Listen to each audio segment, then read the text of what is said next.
Du Sénat et on se retrouve tout de suite pour le journal de 24 heures Sénat.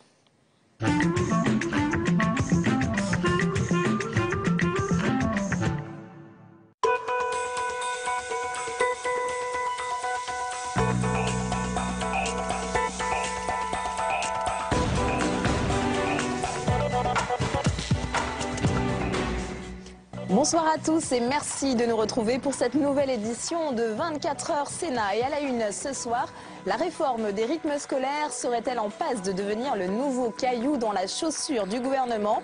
Après les attaques de la droite hier, l'association des maires de France s'inquiète du financement de la réforme. Le groupe UMP du Sénat réclame une mission d'information sur ce dossier. Sévère recadrage du chef de l'État pour clore définitivement la polémique sur les Roms. François Hollande est sorti de son mutisme lors du Conseil des ministres, rappelant que la France avait des principes et des valeurs à l'égard de la population rome. Deuxième acte pour la métropole du Grand Paris au Sénat. L'avenir de la région capitale continue de diviser. En juin, les sénateurs avaient rejeté le projet du gouvernement. Mais cette fois, ils sont au pied du mur. S'ils ne se mettent pas d'accord, les députés auront le dernier mot. Débat à suivre dans ce journal. Cafouillage, enfants fatigués, les critiques s'accumulent sur la réforme des rythmes scolaires. Les maires réclament une remise à plat du financement. L'UMP au Sénat demande une mission d'information. Vincent Peillon, le ministre de l'Éducation, reconnaît la nécessité d'un temps d'adaptation. Flora Sauvage. Un mois après la rentrée scolaire, la colère gronde dans les quelques 4000 communes qui sont passées à la semaine des 4 jours et demi. On sent que c'est pas du tout préparé, que ça a été fait à la va-vite. Alors que l'UMP réclame le report de la réforme, au Sénat, l'opposition demande une mission d'information sur les nouveaux rythmes scolaires. Partout, les enseignants, les parents d'élèves, les collectivités territoriales, on nous dit voilà ce qu'il faut faire. Et tout cela est très difficile à faire. Et au plus la commune est démographiquement importante, au plus le coût est élevé. Ça n'est pas la somme d'argent que fait miroiter le gouvernement qui peut régler le problème. Pour cette ancienne institutrice, le bilan de la réforme, après un mois de rodage, est plutôt positif, malgré la volonté de l'UMP d'en faire un enjeu pour les prochaines élections. Ils sont dans la préparation des élections municipales et d'ailleurs M. Copé l'a très bien annoncé hier. Il a annoncé ces 4 points d'attaque de la gauche en espérant faire retomber sur les élus locaux les critiques qu'ils formulent au niveau national. Donc effectivement, on est dans un clivage politique qui se clarifie. Dans ce contexte, le ministre de l'Éducation Vincent Peillon, qui a été convoqué par le président de la République ce midi, a concédé de la nécessité de faire quelques efforts, tout en réaffirmant qu'il faut un temps d'adaptation. C'est ce qu'on appelle un recadrage en règle. Lors du Conseil des ministres ce matin, François Hollande a tapé du poing sur la table, espérant clore définitivement la polémique qui oppose Manuel Valls à Cécile Duflot sur le sort des populations roms. D'après un ministre participant, ce recadrage a été clair, net et personne n'a moufté. Fin de citation. L'avenir du Grand Paris se joue depuis cet après-midi au Sénat avec l'examen de la réforme territoriale qui prévoit la création des métropoles. En première lecture, les sénateurs avaient donné du fil à retordre à la ministre de la décentralisation, Marie-Lise Lebranchu. Ils avaient rejeté les dispositions relatives au Grand Paris. On retrouve Tam Tranui en direct de la tribune de presse de l'hémicycle. Bonsoir Tam, alors dans quelle atmosphère se déroule cette séance ? Écoutez, dans une atmosphère plutôt constructive. Alors les discussions ont commencé en début d'après-midi avec Marie-Lise Lebranchu, la ministre de la réforme de l'État et de la décentralisation, comme c'est la tradition, ministre qui a abordé assez longuement la question du Grand Paris, question épineuse puisque le Grand Paris avait été rejeté en première lecture. Eh bien, dans son plaidoyer en faveur de cette métropole, la ministre a sorti la carte de la diplomatie. Elle a notamment rendu un hommage appuyé aux sénateurs et à leur sagesse. Alors du côté de l'opposition, eh bien cela a été plutôt modéré, que ce soit Roger Carucci ou Philippe Dallier, tous les deux sénateurs UMP franciliens, eh bien pas question de rejeter en bloc cette mesure, pas question de rendre une page blanche. Ils sont prêts au compromis. Il faut dire qu'ils n'ont guère le choix, puisque s'ils veulent apposer leur marque au texte, il faut bien qu'ils soient prêts au compromis. Ils ont également rendu un hommage très appuyé à René Vandieren donc, sénateur socialiste et rapporteur du texte. Des critiques, il y en a eu bien sûr du côté de l'opposition, mais il y en a aussi eu à gauche, notamment chez les communistes, mais aussi chez un sénateur socialiste comme Alain Richard, par exemple, qui craint qu'on perde un petit peu la place du maire dans toute cette nouvelle organisation territoriale. Bref, ce que l'on peut dire, Delphine, c'est que les discussions, les débats ont dépassé cet après-midi les clivages politiques et partisans. Pour autant, tout cela ne va pas être simple, loin s'en faut. Les sénateurs, s'ils sont prêts au compromis, ils sont prêts à un compromis âprement discuté. Cela fait tout juste 1 heure qu'ils sont rentrés dans le fond du texte, dans la discussion des articles et des amendements, et ils ont déjà apporté un changement dans 1 heure puisqu'ils ont supprimé le Haut Conseil des territoires. Merci beaucoup Tam pour ces précisions. Et cette nuit, c'est le projet de loi sur l'indépendance de l'audiovisuel qui a été adopté. L'ensemble de la gauche a voté pour, l'UMP contre et le groupe centriste s'est abstenu. Pour en parler, nous accueillons sur ce plateau David Assouline. Bonsoir. Bonsoir. Alors, vous étiez le rapporteur de ce texte au Sénat. Alors, est-ce que vous redoutiez, c'est ce que vous aviez dit dans un article paru dans Le Monde, que cette loi ne devienne une loi CSA? Est-ce que c'est le cas?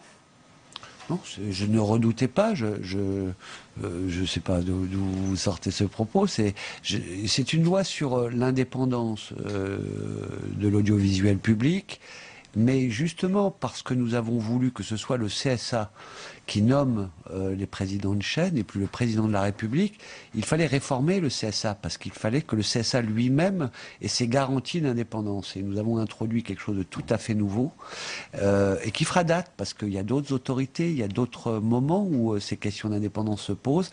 Il faudra avoir l'aval positif des 3/5 des commissions de l'Assemblée nationale et du Sénat pour nommer ces personnalités au CSA.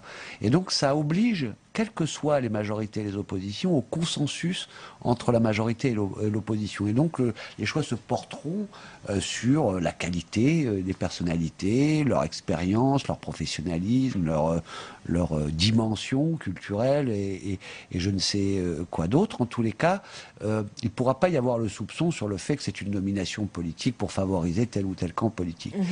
Convenez quand même que le CSA s'en renforcé, qu'il a plus de pouvoir auparavant. Oui, non, mais donc je ne le redoutais pas, parce que à partir du moment où on a modifié cette composition du CSA, qu'on a changé même son statut, il devient personnalité morale, eh bien c'était évident que beaucoup de questions qui se posent depuis quelques années, qui continueront à se poser sur la régulation de l'audiovisuel dont le CSA est le garant, allaient arriver dans le débat. Il y a eu des mutations depuis 10 ans, depuis que cet organisme qui a eu des ancêtres existe. La régulation se faisait classiquement sur des chaînes de télévision, elles étaient peu nombreuses, et sur un paysage qui était assez encore limité. Et puis il y a eu l'explosion médiatique, surtout ces 10 dernières années, la TNT. Alors justement, si on parle de la TNT, il y a une disposition qui avait été votée par les députés, qui a été confirmée cette nuit par le Sénat. Elle concerne la possibilité, l'autorisation que pourra donner le CSA à une chaîne de passer d'un statut payant à gratuit. Donc bien sûr, ça peut bénéficier à Paris Première et à LCI. Le Sénat a quand même demandé à ce qu'il y ait une étude d'impact au préalable. C'était nécessaire, ça, d'encadrer cette possibilité pour le CSA? Tout à fait. Pour poursuivre mon propos, ça répond à votre question. Il fallait donc moderniser le CSA parce qu'il a maintenant affaire à un nouveau champ audiovisuel. Je dis la multiplicité, mais aussi cette révolution numérique qui va se poursuivre. On ne sait pas jusqu'où elle va innover avec ces nouvelles technologies, des nouveaux usages des téléspectateurs. Il y a l'Internet où il y a des productions audiovisuelles qui sont les mêmes que l'on voit sur l'écran de télévision et qui échappaient, y compris au regard ou au contrôle du CSA. Donc, il fallait moderniser, lui donner d'autres compétences, d'autres pouvoirs et aussi de la souplesse. Et à l'Assemblée nationale, ils ont considéré, mais c'était une vieille demande du CSA, parce que là, on est en train de faire, de dire c'est l'amendement LCI parce qu'il y a une demande de LCI en ce moment. C'était une demande du CSA avant. Des chaînes étaient sur la TNT payante.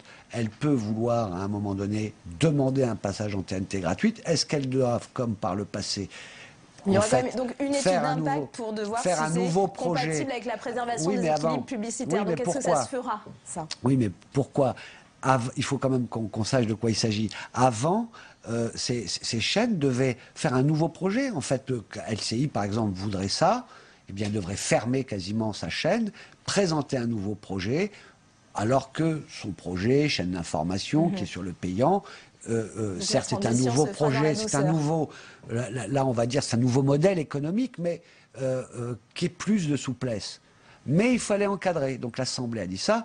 Moi, j'ai voulu vraiment que, en écoutant d'ailleurs les concurrents, ceux qui s'inquiètent, que ce soit Canal+, que ce soit BFM, RMC, qui disent mais il n'y a pas de place pour trois, le marché publicitaire est restreint, ça va couler tout le monde et ça ne bénéficiera à personne, etc.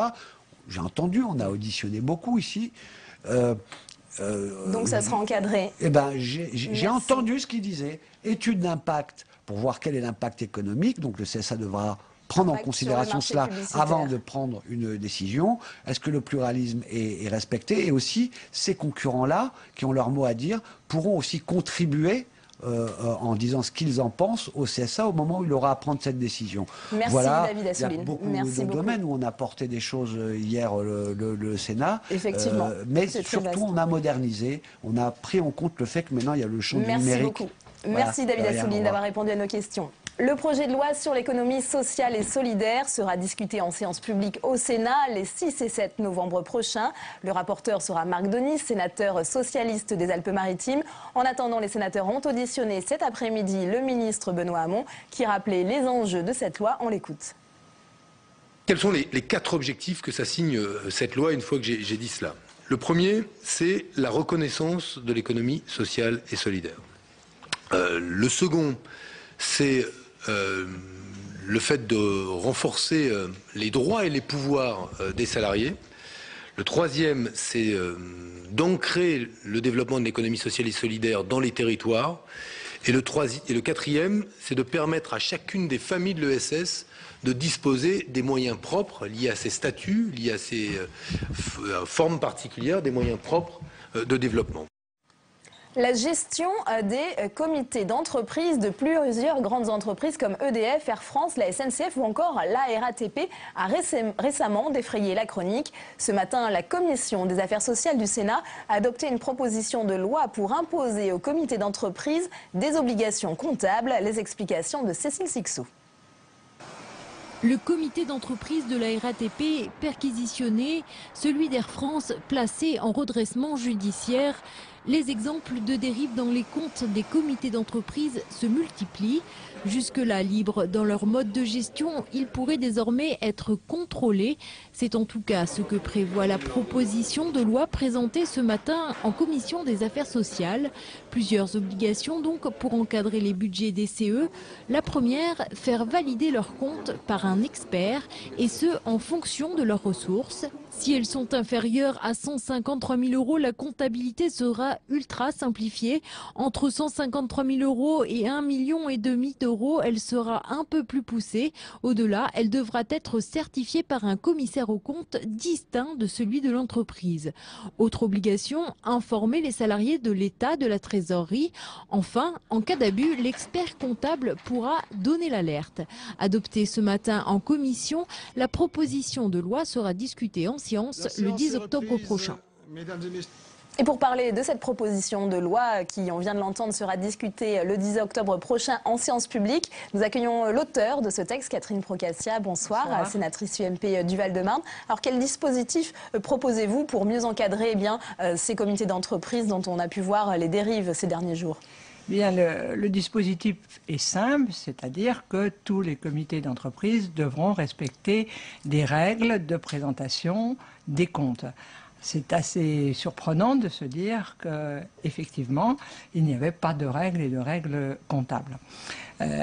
Il y a des dérives, vous l'avez dit, mais ces dérives ne concernent que quelques comités d'entreprise. Certes, les plus gros, certes, ceux qui ont le plus de moyens. Mais ces dérives, finalement, créent la suspicion sur l'ensemble des comités d'entreprise, alors que la plupart sont complètement irréprochables. Et on a vraiment le sentiment que tous les comités d'entreprise fonctionnent mal. Donc l'objectif de cette proposition de loi, c'est à la fois d'encadrer les gros comités d'entreprise, mais aussi d'aider les petits qui sont 50% des comités d'entreprise en France, il y en a plus de 40 000, ont moins de 19 000 € de ressources. Donc on est très loin de toutes les affaires. Quel dispositif proposez-vous justement pour mieux contrôler pour les petits comités d'entreprise, il y aura une présentation simplifiée des comptes, mais une présentation. Pour les très gros, vous l'avez signalé, il y aura un commissaire aux comptes qui en plus aura un droit d'alerte s'il estime que ça ne fonctionne pas, et si le comité d'entreprise ne veut pas agir ou intervenir, il pourra avertir le tribunal de grande instance. Et pour tous les autres, entre les petits et les très gros, un expert comptable sera obligatoire. Ça, c'est les comptes. Deuxièmement, une information des salariés, parce que jusqu'à présent, il n'y a pas d'information obligatoire des salariés. Beaucoup de CE le font, mais ce n'est pas obligatoire. Donc, publication des comptes peut-être, mais surtout un rapport de gestion, parce que quand on voit des chiffres, on ne comprend pas tout. De telle sorte que chaque salarié, parce que c'est son argent, normalement cet argent devrait lui revenir, il est versé par l'entreprise et il doit revenir aux salariés, ils ont besoin d'avoir des informations et des comptes. Ce que je veux dire, c'est que la proposition de loi que j'ai présentée aujourd'hui est pas très éloignée, c'est exactement le même esprit que celle que j'ai déposée, mais je l'avais déposée en juillet 2012. Entre-temps, un groupe de travail, depuis début 2012, un groupe de travail avec la Direction générale du travail, les organisations syndicales, patronales, les ministères de la Justice, des Finances et même les experts comptables et les commissaires en compte ont travaillé. Ils ont rendu des conclusions. Ces conclusions, ils attendent impatiemment qu'elles soient mises en œuvre dans une loi. Et donc, j'ai profité de cette occasion qui était donnée pour intégrer dans la proposition de loi et la modifier les attentes de tous. Il y a... Donc, prochain rendez-vous, la séance publique, le 10 octobre prochain. On rappelle que ce matin, le texte a été adopté en commission des affaires sociales. On verra si c'est le cas la semaine prochaine dans l'hémicycle. Merci Catherine Procastia. La loi sur l'indemnisation des victimes des essais nucléaires français de 2010 est-elle suffisamment bien appliquée? Peu de dossiers ont été déposés à ce jour. Le Sénat réclame une meilleure prise en charge des victimes. Écoutez Corinne Bouchou, sénatrice écologiste de Maine-et-Loire et co-auteure d'un rapport sur cette question. Pour le moment, la loi qui était emplie de bonnes intentions, de reconnaître que les essais nucléaires avaient pu connaître des aléas et donc exposer des populations à des risques et donc il y a des victimes, ne fonctionne pas.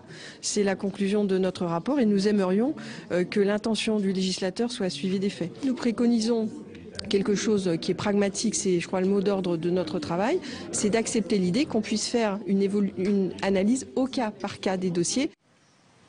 24 heures Sénat, tout de suite le débat.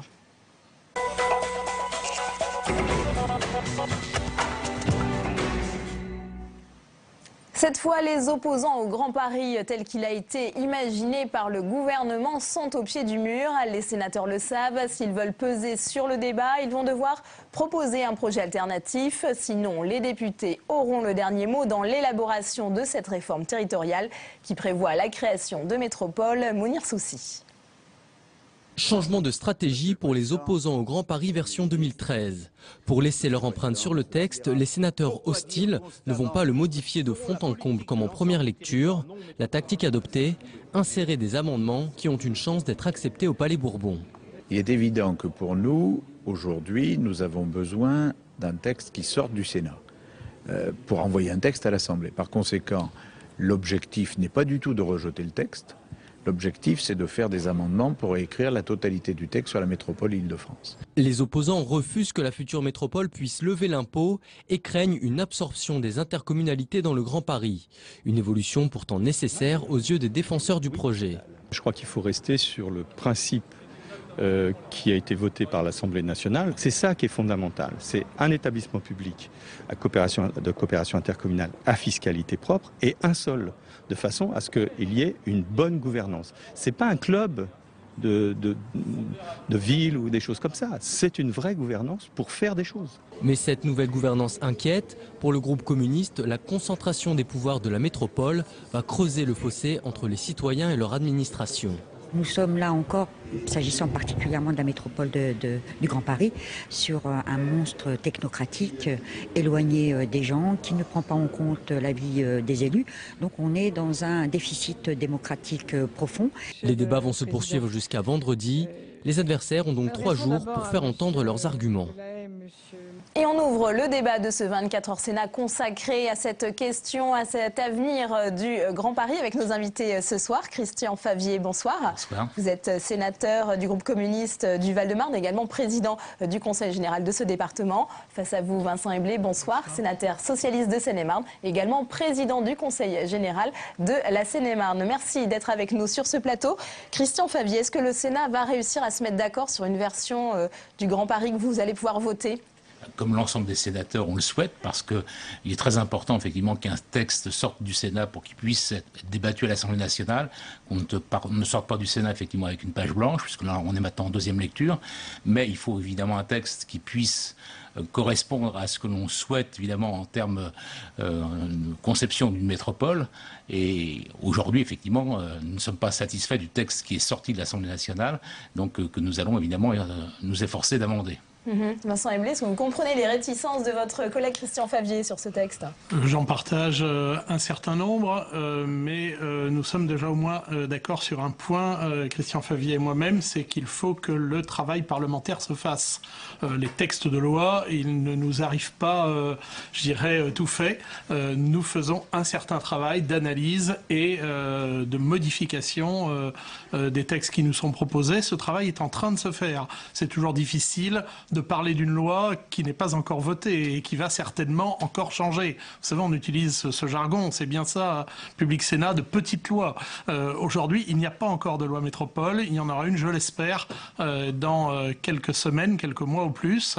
Et effectivement, c'est un rapport de débat entre la position que nous pouvons avoir les uns et les autres au Sénat, nous débattons entre nous, mais nous débattons aussi avec nos collègues députés pour trouver une construction métropolitaine qui soit utile. C'est ça vraiment l'enjeu de cette loi, c'est de servir les intérêts du développement métropolitain. Christian Favier, pour l'instant, le projet proposé n'est pas utile à vos yeux? Alors le projet, on fait une critique évidemment importante à ce projet, c'est parce que aujourd'hui la métropole qui nous est proposée, c'est un seul établissement public de coopération à l'échelle, un EPCI, un EPCI, donc à l'échelle des 3 départements de la Petite Couronne plus Paris, c'est-à-dire 124 communes réunies dans une immense intercommunalité. Haute-Seine et Seine-Saint-Denis. Donc 124 communes, 6,5 millions d'habitants, à fiscalité propre. Ça veut dire quoi, fiscalité propre? Ça veut dire que c'est cette métropole, cette EPCI, qui va bénéficier de toute la fiscalité économique des collectivités concernées. Et donc c'est cette métropole qui va en fait gouverner, mais selon évidemment les décisions qu'elle prendra. Et donc ça ne vous va pas, ça vous gêne. Pardon? Ça ne vous convient pas. Oui, parce que de fait, ça crée un éloignement évidemment très important entre le territoire local, là où normalement doit évidemment s'élaborer les projets dans la coopération librement choisie, alors que là, cette intercommunalité, elle n'est pas librement choisie, elle est imposée par la loi à toutes les collectivités. Donc, et puis évidemment, cette métropole va disposer de pouvoirs extrêmement importants en matière d'aménagement du territoire en particulier.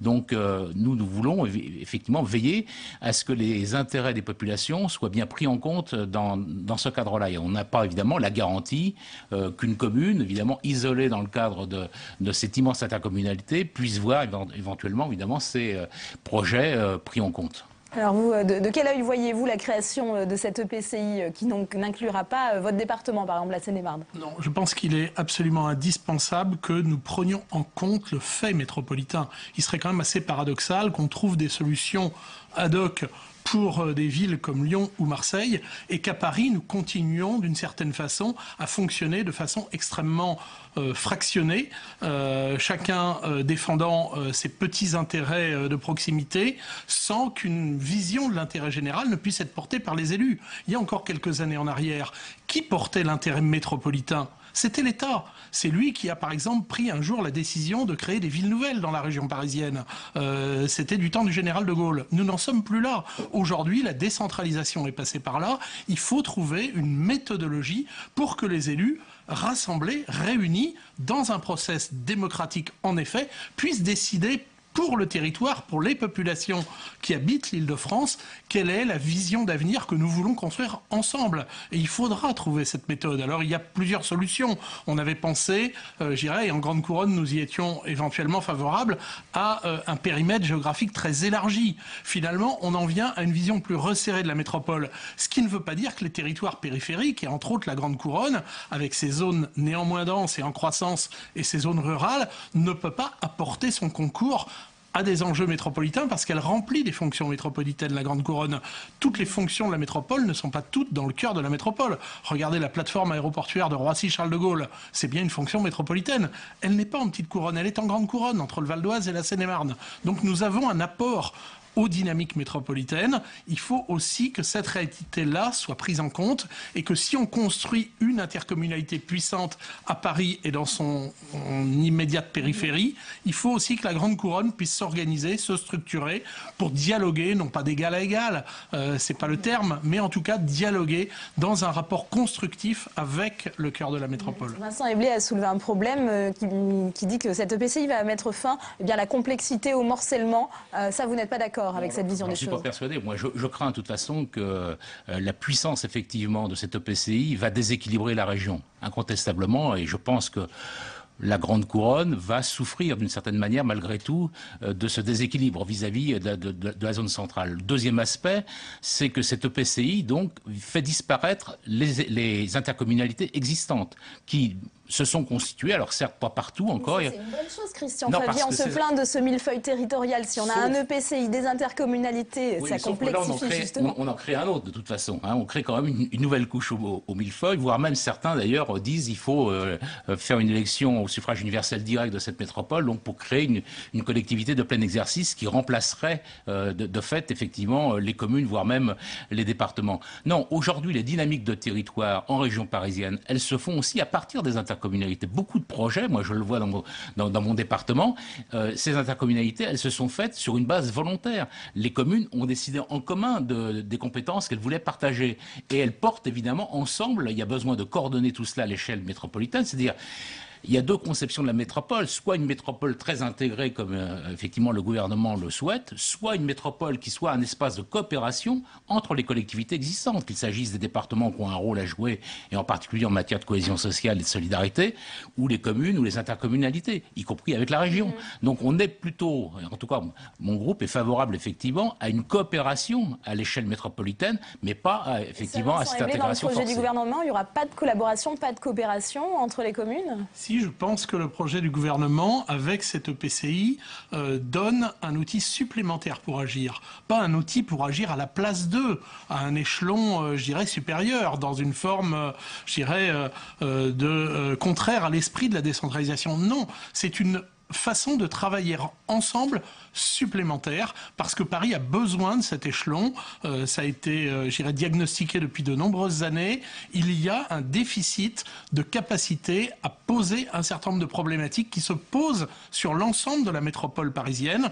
Entre autres, la question des dynamiques du logement, qui sont infiniment insuffisantes aujourd'hui, chacun en convient, dans l'ensemble francilien. Et donc, il faut un outil pour ça. Aujourd'hui, il n'y en a pas. Alors, est-ce, je dirais, par le regroupement volontaire ou par une forme de structuration, je dirais, automatique des communes et des intercommunalités, nous avions jusqu'à aujourd'hui, en première couronne, un déficit d'intercommunalité. Tous les territoires de la petite couronne n'étaient pas jusqu'à aujourd'hui couverts par des intercommunalités. Il faut absolument qu'on fasse franchir à la structuration métropolitaine une étape de façon à mieux prendre en compte et en charge un certain nombre de questions métropolitaines qui sont tout à fait centrales, celles liées au développement durable, celles liées au développement de l'habitat, je le redis, c'est tout à fait essentiel pour les équilibres sociaux de l'agglomération parisienne, et sans doute également des questions relatives, par exemple, au transport, même si là, on a un outil, je dirais, métropolitain qui s'appelle le STIF. Très rapidement, Christian Favier, Anne Hidalgo a dit qu'il y avait des conservatismes et des égoïsmes locaux, c'est pour ça que ça ne marche pas à Paris, contrairement à Marseille ou à Lyon. On a trouvé un compromis en première lecture? Non, ça n'a rien à voir. Je veux dire, on ne peut pas comparer la situation lyonnaise et la situation parisienne. On est dans une métropole de 6,5 millions d'habitants. Et deuxièmement, je pense qu'il ne faut pas créer des illusions en pensant qu'en créant des structures supplémentaires, on va mieux répondre forcément aux besoins des citoyens. Je voudrais en donner une seule preuve, c'est en matière de transport. On a été capable de créer le grand métro express. On n'avait pas créé encore la métropole, mais la coopération entre les différents échelons a permis de le faire. Merci Vincent Eblé d'avoir été les invités de ce 24h Sénat. Bonne soirée et à demain.